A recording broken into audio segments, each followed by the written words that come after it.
Welcome into Average Joe's Sports Talk. It is our college preview show.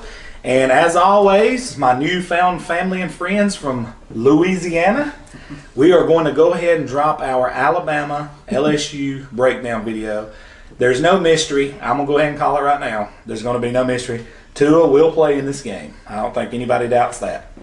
How effective he will be and how healed up he will be, that's another question. That's something that remains to be seen. But we are going to go ahead and drop this video, and we're going to go off what we know to this point heading into the off week for both teams. All right, so this game is going to be played at Bryant-Denny at 2:30 p.m., not a night game. Heading into this game, LSU has now moved over with another top 10 victory over to number 1 in the nation over Alabama, who's number 2. Looking at the two teams on paper, eerily similar to one another. LSU's averaging 46.8 points per game, Alabama 48.6. Defensively, LSU's giving up only 20 points to Alabama's 15.3. Offensively, LSU's averaging 535 yards total, 377 through the air, 158 on the ground, to Alabama's 506 yards total, 338 through the air, 168 on the ground. Now, swap it over and look at yards allowed. Defensively, LSU's only giving up 217 in the air and 97 on the ground. Alabama's giving up 180 in the air and 127 on the ground. So, I say all that to say this. Eerily similar stats. The key factor in my perspective when not having a dog in the fight is LSU's schedule, and even though these guys are Alabama fans, will agree that LSU's schedule is much, much more difficult than Alabama's to this point. I think everybody will agree with that. Yeah. Kind of negate that with Alabama being at home, though. So this is a very intriguing matchup. It's goods versus goods at several positions. Similar teams, same conference, same division. Very, very intriguing matchups across the board. As it sits right now, Alabama opened up as the early odds-on favorite is 6.5. That's you're going to get 3 to 3.5 for playing at home. So we're looking at a field goal game in Vegas's eyes either way. All right, I want to start out and surprise everybody. I want to start out with Alabama's defense. So when I'm talking about Alabama's defense, what are they going to do to slow down Burrow in this offense? Well, I think the key is going to be right now that Alabama's defense, one of their strengths here in these last couple of weeks has been they've become very opportunistic, Alabama's defense. And, it's been a very young defense. It's been an undervalued defense. And, the biggest problem has been the youth all season long, especially at linebacker, obviously. Everybody knows about Alabama's linebacker. You lose Dylan Moses, who was a Butkus Award finalist at the beginning of the season. That kind of kills the whole leadership on the entire defense. And now you've got two freshmen out there thrown out there by themselves at middle linebacker. On top of that, it's come up to, the two outside linebackers you had experience with Jennings and Lewis, and both of them were, kind of finding their way as the season went along. What they're going to have to do to slow down LSU is, LSU's pass is their strength. The passing game is the strength. Now, they showed that the running game can also be a strength against Auburn in the second half last week. As far as the pass goes, Alabama's not a bad defense defending the pass. The corners, Diggs and Surtain have been very good. Surtain coming from Louisiana, obviously. They've been very good at stopping the pass, and they've been able to cause turnovers, especially Diggs here lately. He's had 2 touchdowns the last 2 games. I think that's going to be the key. They're going to have to force turnovers because Alabama cannot let LSU get into a rhythm, throwing the ball, being able to mix in a run, controlling the clock. That's what they cannot get because Alabama needs their offense on the field. And, I said earlier, I know we're about to get into offense. I think one of Alabama's best defensive part of the game plan is going to be hold the football. Keep LSU's offense from being on the field. If Joe Burrow's not on the field, he can't hurt them. So that's going to be a key too. But, the defense has been improving. I think Saban's going to work in a few different techniques this year. Now, it could burn Bama because we're going to have to show some stuff we haven't shown. And these linebackers may get frazzled out there. They may not be able to control so much in their heads as freshmen. So that's going to be the key is just to show LSU some looks they haven't seen yet and cause turnovers because they cannot have LSU out there on the field all day. Reggie, all right, let's flip around and talk about Alabama's offense for a minute. And I want the three amigos to take on this one. Reggie, let's start with those running backs up front. Our running backs, they started out the year, they came in with a lot of hype. But when you got a quarterback like Tua and you got receivers like Jerry Jeudy and Devontae Smith and those guys, that kind of takes the shine away from the running backs. And I think we had some struggles with our offensive line at the beginning of the year. But those guys all seem to be playing better. We're starting to move the ball better on the ground. Najee Harris is definitely starting to show his potential. And Brian Robinson, he's a beast coming out the backfield too. I mean, he's a strong, powerful runner. That's the type of guy that Alabama's known to have at running back. And even Keelan Robinson, he's a freshman. He has showed signs of being explosive as well coming out the backfield. So I think our running backs, I think that's going to be another key to the game, because everybody knows they're going to get the ball to the wide receivers, but if we can establish a running game early on, I think that's going to take the pressure off Tua and those receivers. Speaking of those receivers, Kevin. Well, I'm sorry. I had a chromosome cramp there for a minute. But anyway, the receivers are a strength of our team. I'm sorry. And it's all about, like you said, keeping LSU's offense on the sideline. And I think that's the key part of the game. And this is not going to be anything like we saw 8 or 9 years ago, which the last time LSU beat Alabama, 9-6 defensive game. Yeah. Now, I cut up and kid last week, and I picked Auburn. And I just did it just for fun. I mean, LSU, this is going to be, I think it'll be a high-scoring game. And it's just a situation where, Alabama's got to make most of every opportunity. They can't have a lot of 3-and-outs. They can't have a lot of penalties, which hopefully we'll get some home field advantage, but you never know. That's a story for a different day. I may not want to hold that in contempt or anything, but all serious business, this is going to be probably the biggest Alabama-LSU game. And I argue with some Auburn fans over the week. They think they still have a chance. The winner of this game goes to Atlanta. Everything is on the line for this one. Yeah. I mean, if Alabama loses, our only hope is to maybe beat Auburn for the state championship, because we will not go to Atlanta, obviously, and we will not go to the playoff unless about a half a dozen things happens. I mean, I could be wrong, but like I said, this and depending on how, if Alabama wins a close game, there's a scenario where Alabama and LSU could rematch in the playoff. That could happen. So could be like a 1 versus 4. But I'm just kind of hungry. I need to take a bite of something. While he's eating his corn dog, I'm gonna pass it to. You know what that tastes like? What's that? Victory. Oh man, this guy right here, bro. I'm gonna pass it over to Buddy for a second. Buddy, talk about. Mac Jones had an outstanding game last week, and I told every one of the guys sitting here that would listen to me, I knew he would when he had a time to prepare with the number ones. It's totally different than, hey, you got to go in, and it's in a tight game. Talk about what Tua is going to mean to get him back for this game. It's going to mean a lot. I mean, we were talking about that earlier with even with Mac throwing the ball from the right hand. It's a different spin. It's a different look for the receivers. The timing seemed like it was a little off. Even though in Arkansas, I mean, Mac Jones looked pretty good. In the receiving core we've got is probably undoubtedly the best in the country.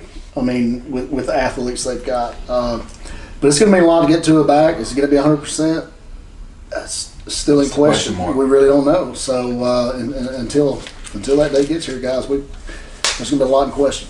All right, David, I want you to take something on right here. So I'm going to start breaking down LSU's defense and how they've come along, and Vincent Jr. I mean, these guys have really – they're a little bit different defense than what we've seen earlier in the year when they gave up, chunks of yards and points to Texas, and they got a little bit better and a little bit better. They gave up some yards and some points to us, but ultimately they did play.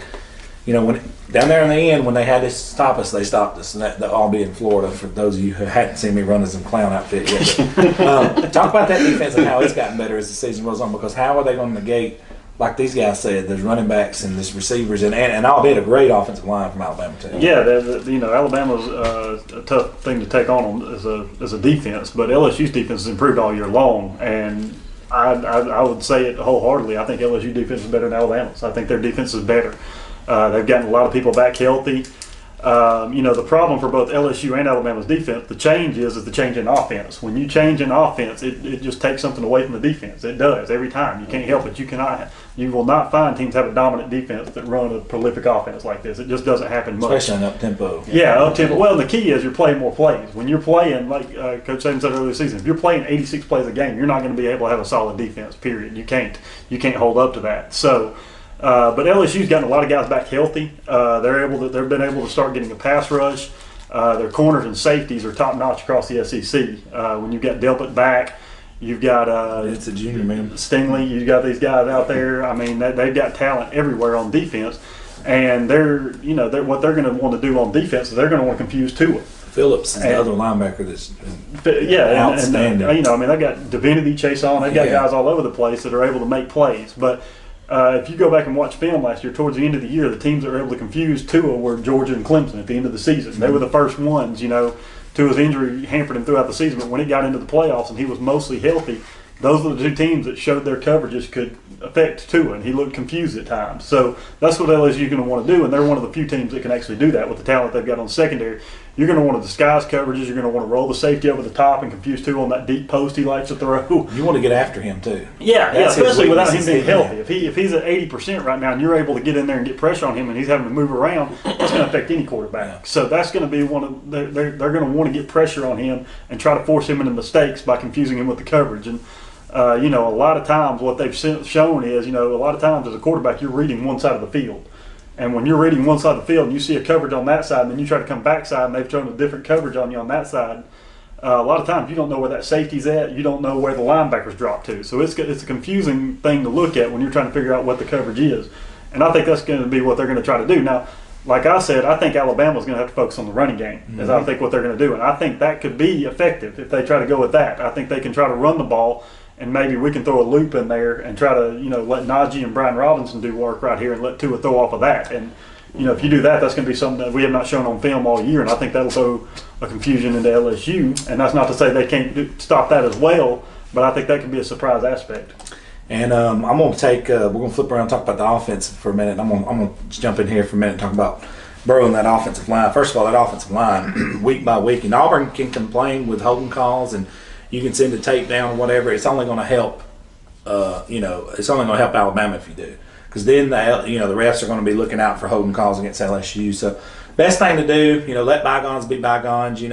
I felt that in the Florida game, there's a couple of holds on our behalf and LSU's behalf. So just let it play out. Now, that offensive line is much improved. Like I said, they really showed me something against Florida. With Grenard not being there, and then Zuniga banged up, and he went out late. But it don't matter. I mean, no excuses. LSU's offensive line played like men. They opened up lanes. Again, last week Auburn has as good a defensive line as you're going to face in the country. But to me, LSU's offensive line did their part. And, they're very experienced, very physical, very mobile. When they pull, they are bringing some weight, and they're getting there fast. And they're blocking for Joe Burrow, who is – without a doubt now, I don't think there's any questions at this point with Tua's injury and then Jalen getting hurt. I think he's the front runner for the Heisman. Now, he's going to have the stage to prove that beyond everything else going into this game in Tuscaloosa.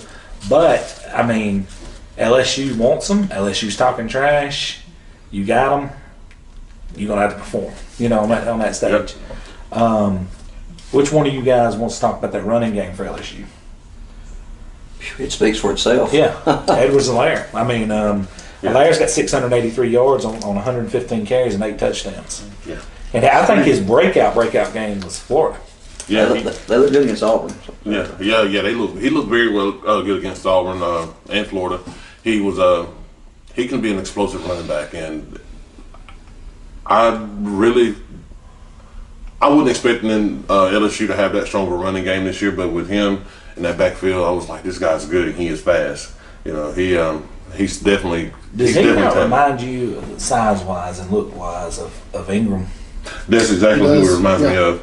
Exactly. He does me. Yeah, the way he's built. Yeah, it's Mark Ingram. Buddy, what have you seen out of LSU's offense in general all year? They're just hitting on all cylinders to me. Their quarterback Burrows, I've been impressed with him. The maturity he plays with, at the level he plays at, man, he's just you can tell he's a leader on the team. He gets his guys together, they trust him, and he makes things happen. And that's what a good quarterback should do. So he's a great quarterback, and we're gonna have Alabama. We're gonna have to get pressure on him if we want to come out on top. I think a very underrated part of LSU's running game is Burrow. LSU fans will tell you Burrow can move. And, you know, he's not going to be a game breaker. He's not going to, you know, break any speed barriers. But when they need to pick up 5 yards on the zone read, he can keep that ball and get 5 yards and go for a first down. He's a pretty good sized kid. I mean, He's a baller. I'm going to tell you one of the. I told somebody today. One of the things that worried me more than anything watching last week's game is he took some shots against Auburn. Yeah, he came in and played. He came in and threw some great balls. He came in and he kept his head on his shoulders after taking some hits. His completion percentage too, man. Yeah. So, you know, I mean, obviously they wore down Auburn's defense by, you know, Auburn's offense couldn't do anything. But in the second half, they were running the ball, you know, like an old LSU offense in the second half. They were able to, you know, Hilaire was finding holes. They were able to break some runs, and they were wearing Auburn's defense down. And whether that had to do with a lot of Auburn's offense or not, it's still impressive to see. And, you know, I'm more concerned with Alabama's rush defense than I am their pass defense. I think that the rush defense has some holes in it with the new linebackers. You know, I'll be interested to see what they do to try to adjust to that. But if LSU finds success in the running game, Alabama will have a tough time. I think we're done if they have success in the running game. Because if it gets to the point where they're averaging 6-7 yards a pop and they end up at the end of the game, they've got 165, 170 yards rushing. I think if they rush for 150 yards, I think it's going to be a struggle for us. It's that time of the year again, boys. Do y'all want me to lead us off? Let me lead it off and let's go down the line. We're going to save Mr. Kevin for last. How about that? Sounds good. All right, I'm going to lead this off.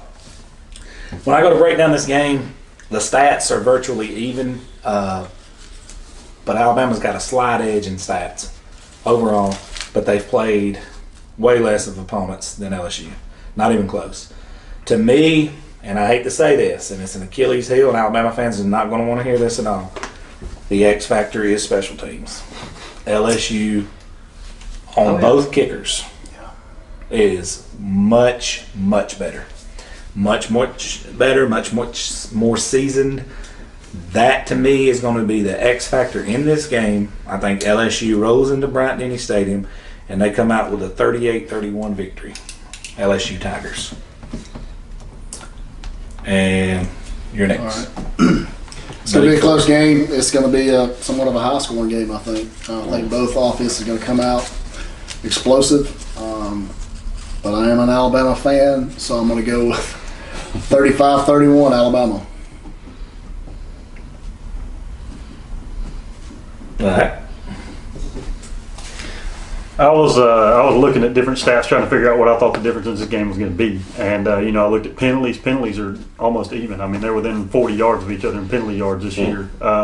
Turnovers basically even. I mean, it is very close. Alabama's got a few less turnovers, but then, like you said, they're playing less competition so far. It's not really comparable in that.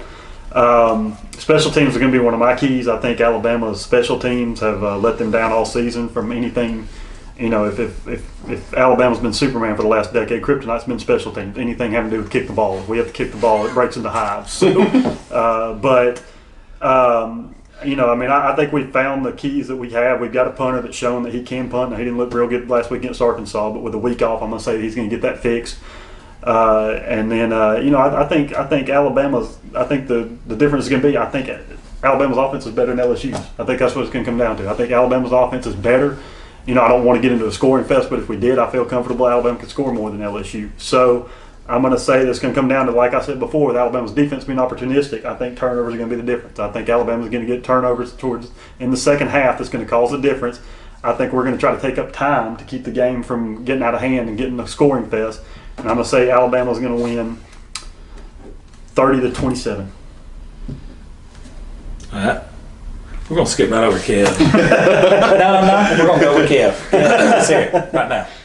All right. I've thought about this game long and hard, and this is LSU's best team they've had in years. Probably not almost but the 2011 team with the Honey Badger, that outfit. But this team is more prolific as far as being able to score. There's been times where I thought their defense has shown some propensity for weakness against Texas and against somebody else. I forgot who it was. But anyway. Florida? Yeah, Florida. Yeah, sorry, yeah. Go Gators. Go ahead. But LSU showed me some things in the game against Florida where they, you know, when they had to make the plays, they made them, especially in the passing game. It's just going to come, and like I said, it's just I'm more worried about our running defense than our pass defense because I mean, LSU's going to throw some long passes on us. They're going to burn us. So I'm not worried, which is how we recover from that. But like I said, special teams, it just scares me to death having some kind of special teams blunder. I think early in the ball game we're going to get down probably 10, 12 points at some point and start out kind of slow. But at the end of the day, like you said, there's going to be hopefully get some turnovers in the fourth quarter, and we'll be able to pull out. And this will be a classic game. I'm going to say Alabama 44, LSU 38. 44-38. Nice. Rich? Well, this is one game that on our schedule that has worried me all season, especially with the issues Alabama's had on defense. But it's going to come down to coaching, and Nick Saban, I think, is going to have a plan to slow down LSU's offense some. But I still think it's going to be a high scoring game. I'm going to go Alabama 45-41. Hey, 45-41. Because we're all predicting high scores, but watch it be 14-10. Yeah. I said 38-31. I think it's going to be high scoring, but not like crazy high scoring. Yeah. I think both offenses are going to slow each other down a little bit. There you have it, folks. I cannot wait to hear your comments about Kevin. Hey, and I'm His just doing it name's for Kevin. fun. Hey, I'm going to say this right now. If I wasn't an Alabama fan, I'd probably be an LSU or Florida fan. I like where your head's at. Because tradition-wise, you can't beat those three schools. No. I like where Okay. your head's at. But But I love the LSU folks. I mean, it's all in good fun. I mean, I got, take a shot or two at me. They They love you, man. Look like Eat your corn dog. It's corn dog, yeah. I'm not going to take a shot. I'm just going to take a bite. Tastes like victory. Roll Tide. We're shutting this one down. I'm looking forward to the Right. comments on this one.